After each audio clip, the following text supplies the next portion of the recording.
এয়া আমাৰ খুৰী শাহুমা আজি দহা ভোজ আছিলে দিনৰ ভাগত। এতিয়া আমি জলপান খাবলৈ বহিছোঁ। এয়া আমি জলপান খাইছোঁ।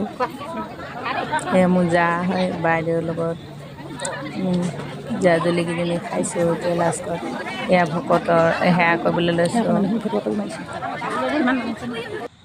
সেৱা কৰি আহি পিনি আমি এখন্তেক জীয়াইছোঁ, ইয়াত বহিছোঁ সকলোৱে।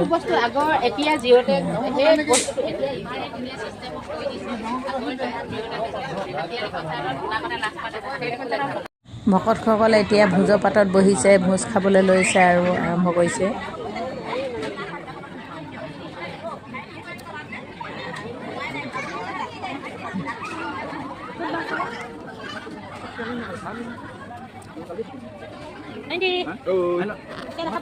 আজিলৈ ইমানে, আমি আহিলোঁ আৰু এতিয়া ঘৰলৈ আহি আছোঁ।